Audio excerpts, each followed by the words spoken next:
Hello, it's Dr. Scott McHenry at Amazing Life Center, showing up for episode 2 of the stress effect. In this episode, we're going to cover the nervous system and what we're going to determine as overdrive and burnout. Overall, we're looking at how stress may impact the brain, the nervous system, and can affect us in terms of long-term mental resilience and health or long-term deterioration. And at the end of the episode, we're going to go ahead and cover a couple practical tools such as NLP anchoring or doing breath work to do kind of instantaneous resets for the nervous system. So first up, just a quick recap from episode 1. We discussed what stress is and how it manifests, which mainly can be summarized down to the idea of that everything is stress, gravity is stress, air is stress, etc. But there is what's considered EU stress, or good stress, and distress or bad stress. And what determines whether we identify something as a stress or good stress is the mechanism of the filters and triggers. So filters are how we perceive the information that's coming in from the world around us and how we interpret it. And then trigger is the kind of automated responses that we develop in time, um, to make our activities more efficient, if you will, in reducing the total stress burden. And that's mainly controlled by what's called the reticular activating system, or RAS. It's kind of our spider web of filters. And then the amygdala, which is kind of our fight or flight or freeze or fawn response, which is again our basic, what we'd consider sympathetic stress response. And so just something to consider for yourself. Have you ever felt like your body's just stuck in high gear? You're kind of wired but exhausted? Maybe, maybe not. Some people have definitely experienced that. I remember during med school, I would probably say 90% of the students there felt that way most of the time. Um, but it's just, it's again, do you feel like you're wired but tired or wired but exhausted? And in this episode, we'll explore the nervous system's role in stress and how to, again, do a reset for it or get us into the what we like to say is the present moment or into the now. So, first up, and again, in general, the stress response explained. Sympathetic versus parasympathetic nervous system. So the sympathetic is that fight, flight, or freeze or fawn response. And fight is anger and irritability, flight's anxiety avoidance, freeze is depression and kind of avoidance or sadness, if you will. And then fawn is the kind of passive, making nice, if you will, to avoid further stress. And what happens is when we have these different mechanisms that are going on, usually unconsciously, um, and the sympathetic drive or sympathetic tone is high, we would consider that the overdrive phase. And then if we can get into what's called the parasympathetic or rest digest, um, that can again create a reset to allow us to feel more present, feel more relaxed, feel calm. Um, in the trying to stay kid friendly, but the feast and effing response is where that rest and digest feels good. Um, and so, what we want to pay attention to is how chronic stress over time will dysregulate the nervous system. And it's a combination of pumping in acute, intense moments, bursts of adrenaline, and then kind of long term dysregulation would be the effects of cortisol. And what this is going to do over time is the mainly the cortisol is going to start to alter your sleep patterns. It's going to be difficult to fall asleep and stay asleep.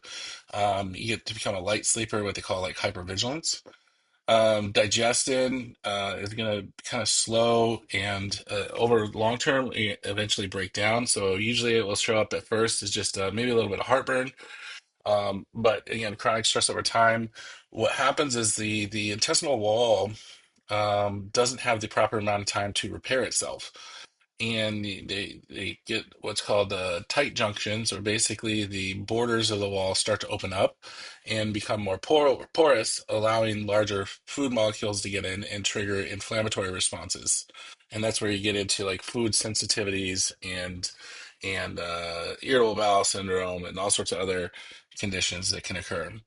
Also, in staying in this high stress response is inflammation will typically stay higher in the body. Inflammation, again, is just kind of like low-level fires, kind of slowly breaking down or deteriorating whatever system it's attacking at the time.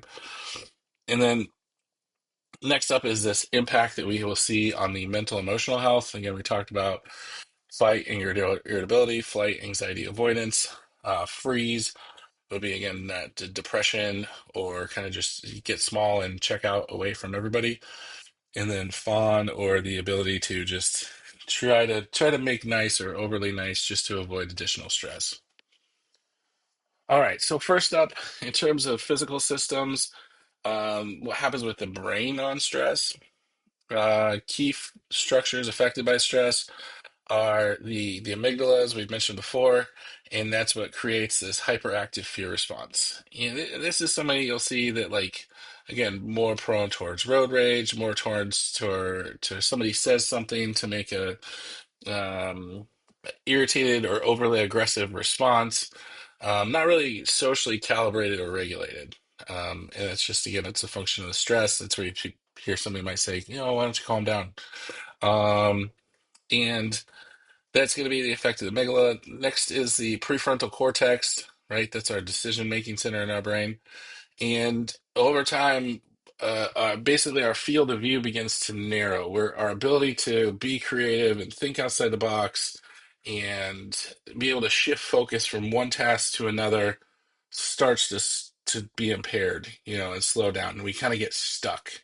And that might be that stress response. Maybe you're at work and you're working on a big project, and all of a sudden you just catch yourself and you've been staring at the wall for 10 minutes. And that's just again, the stress is caught up, and also it will prevent us from being able to a lot of times have situational awareness in terms of our emotions, right? So if we're out in public, and again we're more inclined to be irritable, would be a situation, or you hear about people bringing the stress of work home, and so they get home and they've been irritated and fighting all day, and they can't regulate and recognize, oh, I'm at home, I should feel safe, I've got my loving family here, and all those things.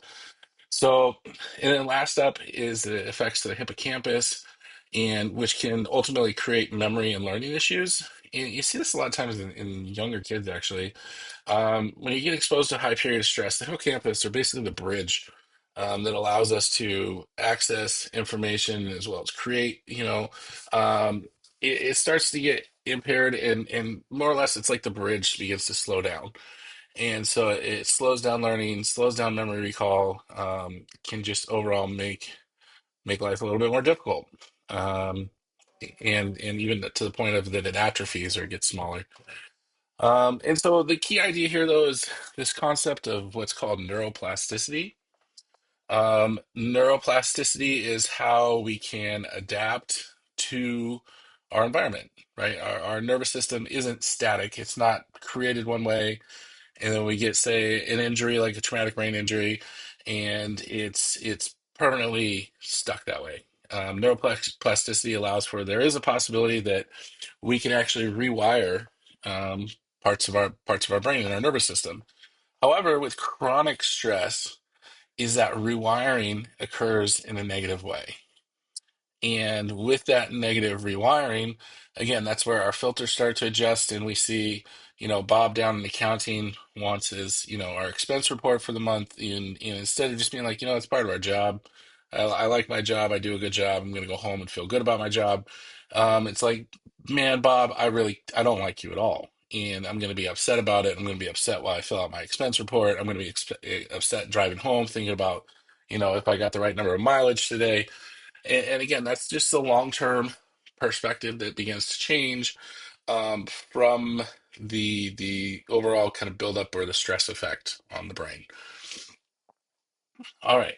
And so Some signs that we look for in terms of the nervous system, in terms of the overdrive we mentioned at the beginning, and burnout. Physical signs are in general just tiredness, right? It's the we don't have that normal drive or motivation that we would get, say, if we're doing something that's a stress or good stress, right? And we get that wired but tired feeling, where we're properly caffeinated, and but we still just don't want to do what we have to do. We might notice some sensation of tension in the body. Typically, you're going to see that in the neck and the upper shoulders. And if you think about it, it's an adaptive response, because if we're in danger, and for instance, we're walking out in the jungle, and we used the example before about the saber-tooth tiger, and if we can shrink just a little bit, right? We can get our head just a little bit lower, raise our shoulders, we can protect the vulnerable area of our neck, right? As well as it keeps us focused to fight whatever the thing is directly in front of us. Okay, but the difficulty is we're not able to take in all of our surroundings, and maybe again, there's one fight in front of us, but there's another one coming from the other side, and so that's the tension that will show up, and again, you get stiff neck, painful neck, headaches, so on. And then lastly is this shallow breath that occurs, and that's just a subsequent to, as the shoulders are tied up here, basically kind of lifting and holding the rib cage up, and it prevents the body from allowing the diaphragm to relax and bring a full breath down into the lungs. And so we kind of get a short, shallow breath. Similar to, again, like if you see the movies and the actors are running and fighting the bad guys, and then they get around the corner and they're just like, and just trying to stay alive. And so it's we want to have a nice, slow, deep, relaxed breath that'll allow us to again be more adaptive and responsive to our environment. Mental signs, overwhelm. And overwhelm be like most easily characterized as when somebody asks a small task, like, "Hey, do you mind helping me with?" And there's a big irritable reaction. Normally humans like to help each other.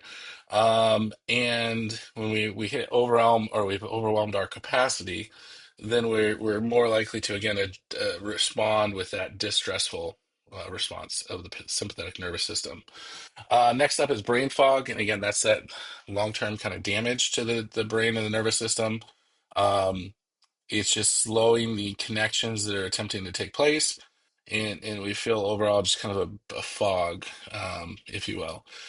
Impatience, which would be a sign of irritability, um, because we don't have much more in the tank, right? We want to go ahead and get it done now, because we get it now, we need to, then we can go home, and it creates this kind of cycle of hyper impatience, or really just being unhappy, and not being able to be calm and peaceful and work through the day. And then lastly, poor focus. And the poor focus is that kind of final stage of being frazzled, if you will, that there's been so many stresses from so many different directions, we can't tell which one's coming to get us next. And so our mind will easily flip between different things that we have to do, and not really be able to focus or concentrate and complete one task. Emotional signs that we talked about before: anger, irritability, anxiety, avoidance, depression, or kind of social avoidance, emotional reactivity, the fawning, all those are emotional signs.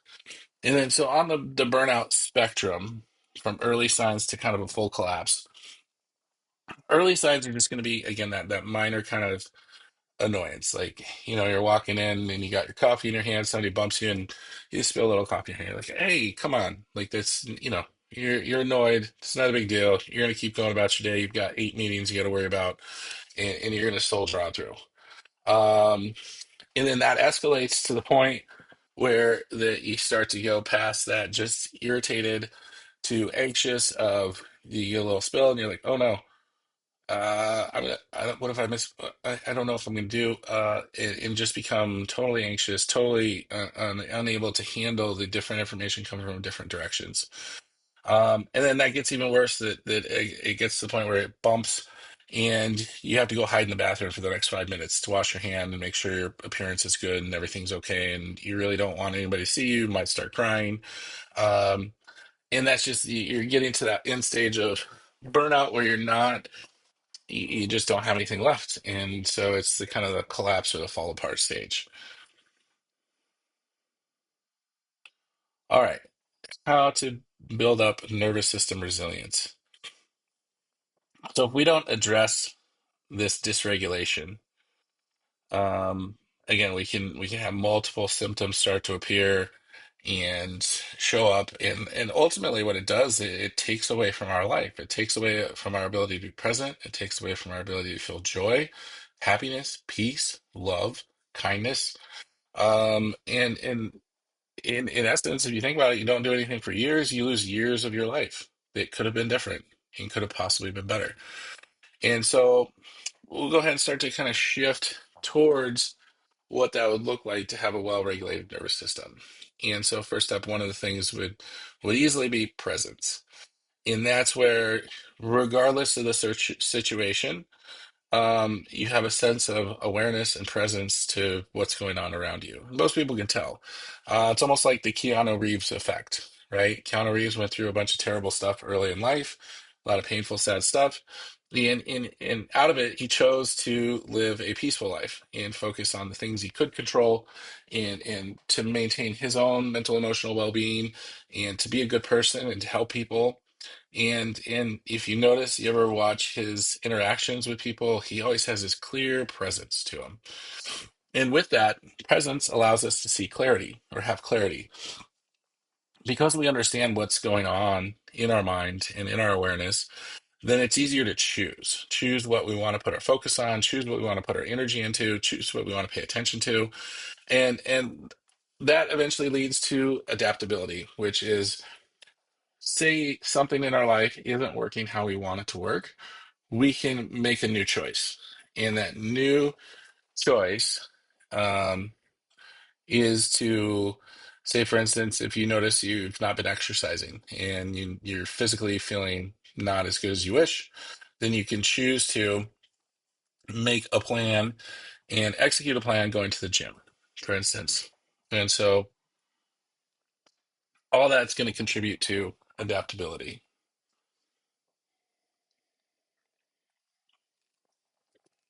All right.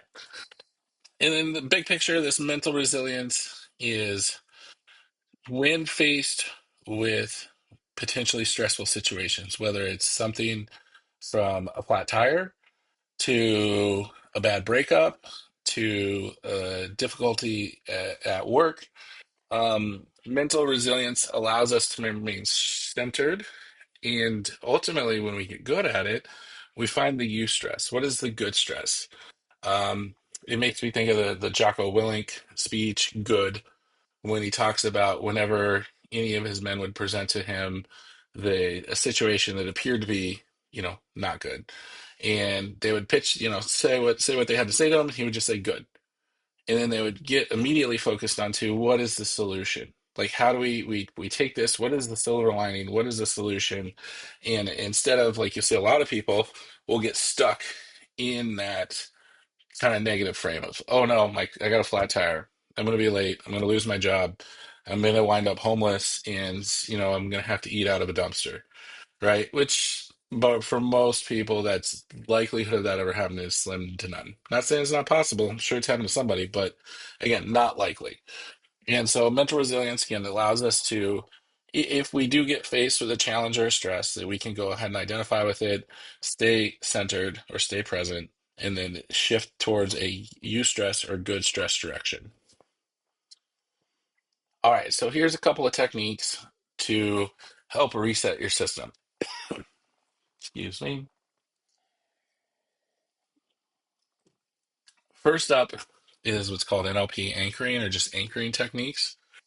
Um, Anchoring is a process where you can take say for instance, a physical touch or an anchor, right? And you might see somebody that like they've got a ring that they can play with, right? And that helps them attune that activity or touch with a certain emotional state or mental state. And so, or you can watch, say, for instance, like baseball players, as they go to get into the batter's box, they might have a certain touch pattern. They use their bat and it anchors or gets them into that prepared state, being able to be ready for the pitch as it comes to them, keeping their nervous system calm and their reflexes quick, and so they can have a good at bat in that situation. And so, in particular for this one, I'm going to walk you through on how to anchor to a calm state. And while we're doing it, I'm going to suggest we're going to do a touch, and also in your own mind you can do a word or a phrase. And so, because calm is going to be the focus of this one, I would suggest the word calm. Um, but you could, again, make up anything. Um, for instance, for myself, I've got to get up energy because I need to go do an activity that requires me to kind of be upbeat and positive. It's let's go, which basically means game on. Yeah, like we're playing hard as we can. And so for this one, again, we're gonna go step by step here. And first thing I need you to do is to recall or remember your most calm or calmed state. And while you're thinking about that, whatever comes to your mind first, trusting the unconscious mind to allow that calm state to come forward, present. And just notice, if you were to observe yourself, what would you look like? You say you're sitting there, shoulders relaxed, arms relaxed, tension gone from your face, nice and calm. Noticing any particular color or brightness or dimness, just taking it in, visually what you would see. Again, you're this calm state. And next up, what would you sound like? Would your breath be nice and slow? Nice, calm, deep breath in and out. Noticing that calmness get deeper and deeper into your body as you feel more and more relaxed. And again, check in lastly, what would that calm feel like in your body? Really connect to it. Feel all the tension wash away from your feet, your ankles, your calves, your shins, your knees, your thighs, your hips, your glutes, your back, your abdomen, your chest, your shoulders, your arms, your elbows, forearms, wrists, and hands, your neck, your face, relaxing and allowing a deep calm to set in. Paying attention. What does you look like? What does it sound like? And what does it feel like? And when you're ready, you've got that. Take that, increase that calm energy up to a 6, 7, and we hit 8. Go ahead and touch your thumb and your pinky together, increasing that calm energy. 9, 10, as it starts to recede, after it drops about 5%, go ahead and release the two fingers. Allow your breath to regulate whatever feels normal. We're going to do that 2 more times. All right, we're going to recall this calm state. Again, how you would look, how you would sound, how you would feel. We're going to go ahead and start to increase it. 7, 8, touch the fingers together. 9, feeling complete calm and relaxation all through your body. 10, feel it starting to recede and release the fingers. Feeling it easier and easier as that calm is able to call and be in your body. Ready? One last time. Remembering that sense of being completely, utterly, totally calm. Start to bring it in. 7, 8, fingers touching. 9, totally calm, totally relaxed, totally present. 10, and then it starts to recede, release the fingers. And so that's, you can practice that a few more times on your own if you wish. And again, what it's doing is, if you notice, those use the word calm, say calm a certain way, as well as the touch, creating anchors so that in your mind, if you notice that you were getting stressed, you were getting maybe a little shoulder tightness, etc., You can simply remind yourself, all right, I'm going to go ahead and hit my anchor and restore my emotional state back to that of being calm. All right, so that's an anchoring technique. You can practice that on your own, and you can do other things. Again, it doesn't necessarily mean you need to be this particular finger touch. You know, my personal anchor is I actually grab the thumb. Um, because it's something that, again, if I were giving a speech or in front of a group of people, I could do, and nobody's really going to question it and be like, wow, that looks really weird. So practice your anchors, figure out what works. At some point, we might get into more advanced anchors, such as like the Ring of Excellence. Um, but yeah, that's an anchor. Next up is breath work for regulation. And breath work is an incredible way to basically any situation, circumstance, or whatever, to be able to activate that sympathetic nervous system. Or mainly, really, what it is turning off the sympathetic nervous system. And because the breath work is always with you as long as you're alive, because you're breathing, you can go ahead and again access it at any point, anytime. And so there's different techniques out of there. There's box breathing, 478, 446. There's all sorts of ones out there. I like to keep things simple. Keep it simple, Skylar. And so what that consists of is it's a progression. And to demonstrate or get to show you, we'll see here. It's easy to kind of relax or sit back. This chair doesn't really have a stop on it. It's better if you got a hard stop chair. But to just have a good back support and then just to allow your hands to fall over your belly button. And so what you're going to do is when you go to do the inhale, you're going to push the belly button forward into your hands, right? So if I'm like this, I'm going to start my inhale. And so you notice all the abdominal contents, everything shifted down.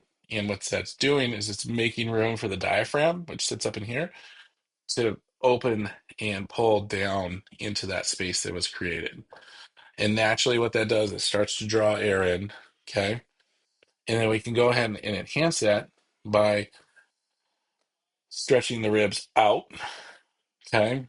And when we stretch the ribs out, we'll also feel the sternum start to lift. And then when we get up to the pit of our throat here, that's the peak of our breath. And we'll go ahead and relax and allow the air to escape coming out through the back of the throat, back of the nose, out through the nose. Okay. So full picture, it's going to look like this. Okay. We're going to go.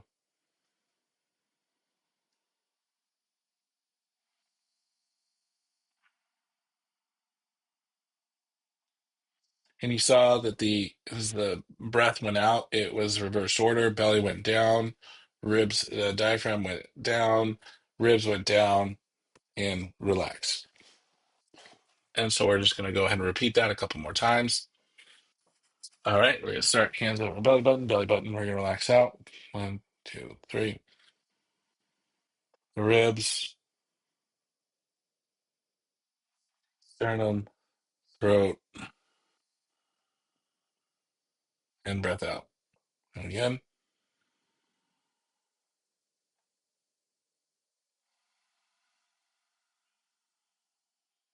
Okay, one more time. Belly out, diaphragm down, ribs out, sternum up, throat, release. Belly forward or out, diaphragm down, ribs out, sternum up, throat, release. Belly falls, diaphragm lifts, ribs fall, sternums fall. Okay, and so that's when you start to practice, do it consciously. Um, it even might help to record that progression on, say, like a voice memo for yourself and listen it to, so you can kind of have your own self-guided meditation there, and get really used to it. For me personally, at this point, if I feel like I'm getting stressed, I literally can just go.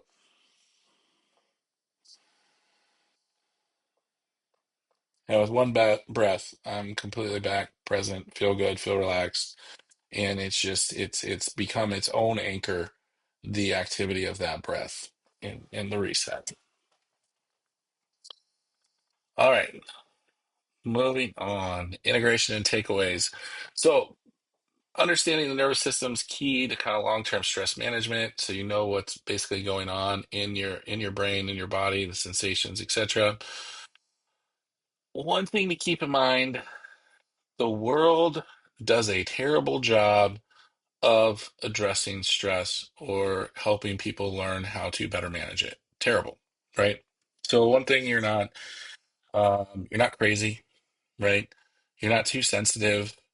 Um, you're not, what's the classic line? Just tell her to calm down, right? And like you're pouring water on a cat.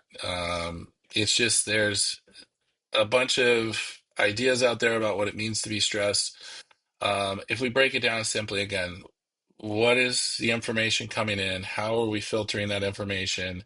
And what is our automatic responses to that information? Does it present as a good stress where we feel uplifted, joyful, happy?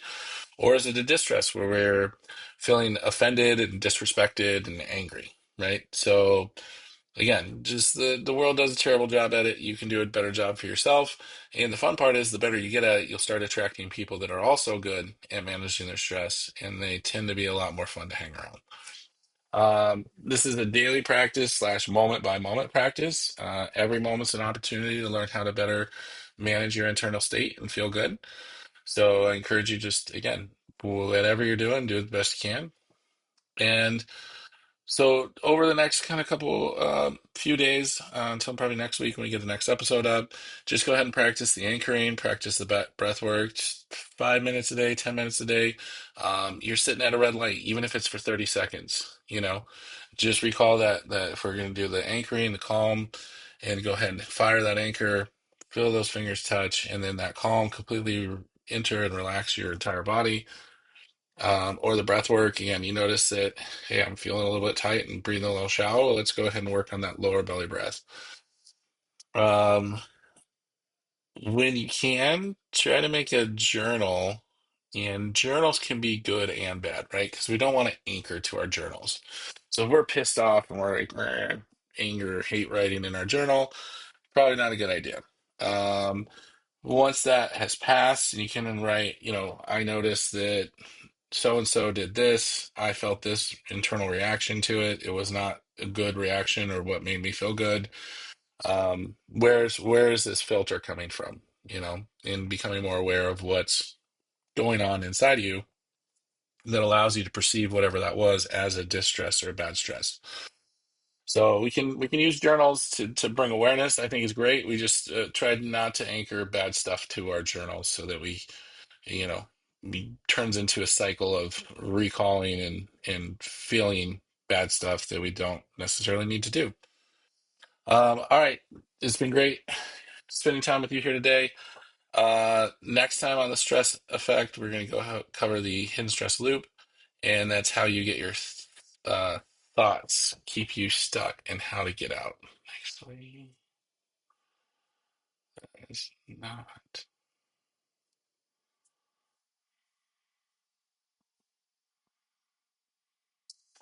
I'm sorry. Next week is the endocrine system, hormonal chaos, and burnout. So we'll get more in depth to those, cortisol, insulin, thyroid hormones, sex hormones. Um, Hormone balancing is a very popular thing nowadays. And again, it all comes down to the stress response. So we'll cover that in detail. If anything comes up between now and then, you got any comments, please put them there. I check the comments and we'll help incorporate them into our next episode. Thanks and have an amazing day.